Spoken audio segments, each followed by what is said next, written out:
Hey everyone, I'm going to show you the biggest problem with the Pro FXT, which is a kaf820 motor with their intake system.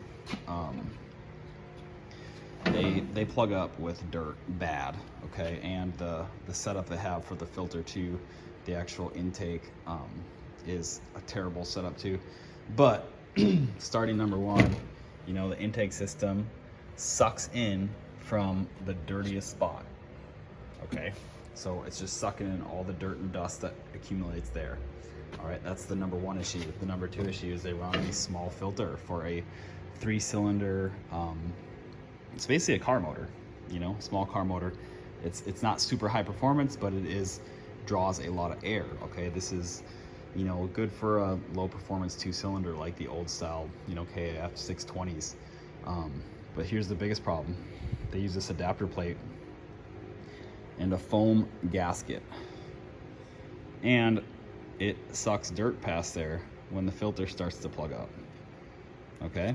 And also as it wears out, that's the least resistance through here too, because this foam filter loses pressure and it deteriorates and it starts to suck past there. And any oil that comes back through the intake system, through the, you know, PCV system that blows oil back in the intake, which, you know, that's a whole nother story and rant, but it eats this up. This is just crap foam.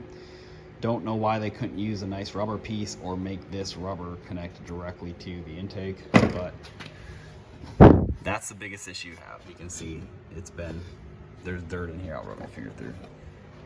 She's eating it, but how far it actually travels up there, it still runs fine. I don't know. I haven't seen these. This one has 4,700 miles on it. Not a valve issue yet. Still starts and runs all right. So the replacement part that works to get rid of this whole thing, I'll show you the part numbers quick. This is the office. One use a uni filter from a Terex, and that's the part number for the uni filter, NU-2394ST. Now, if you can't get that one in time, well, either way, you're gonna have to get something. But I'm going to my cart. Here's the adapter seal gasket, okay? This one, that's the foam one. 11061-0961, okay? My cost is $656 plus shipping, but your cost is gonna be like $9-10. So that, you know, when you do, if you're doing regular service, replace that, okay? But if you have an emergency, you can cut an old foam filter or go to this, like a hardware store, and find that weather foam or weather seal tape. It's not like weather stripping for a car, but it's like a foam.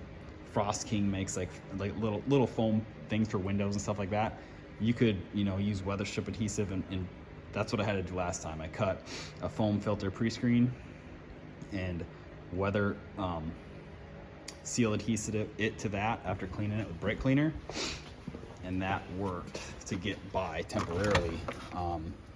This is the weather strip adhesive. This is black, but the other stuff works fine, but that'll actually stick it to there and you can get by for now. And the old filter I cut, go to the parts bin quick. I'll show you what I got by. You can get something that works, but I cut this old filter here. I just cut a strip right down along it, you know, and then I made a circle around there and weather strip adhesive glued it. And then while it was sticking pretty good, I stuck it into the machine, and so that way it could finish setting up in there. And that worked fine to get by. But order the uni filter. Amazon has them for like $34. eBay has them for like $35, $34, $35. It's a good update filter. It will slip right in and eliminate that adapter plate. Also, it has a seal on the end, and the rubber part, it fits pretty tight. Put some grease around the foam seal end, some grease around the outside of the air filter, and slip it in. That'll help you the most. I'll also make a video that has updated plug wires and spark plugs, because this motor comes with torch plugs, a China plug, and I haven't figured out if it's the plug wires that are so cheap that they arc out in the boots, or if the torch plugs cause a problem and they arc out. They try to search through the cylinder head for a ground versus going through the electrode. So please like and subscribe. Lord bless you guys. I just try to help people out with this stuff to save you an engine and failure stuff. Go ahead and read John 14:6. It's Jesus said, "I'm the way, the truth, and the life. Nobody comes to the Father but through me." Ask any questions you guys have in comments. I'll try to help. Thank you very much.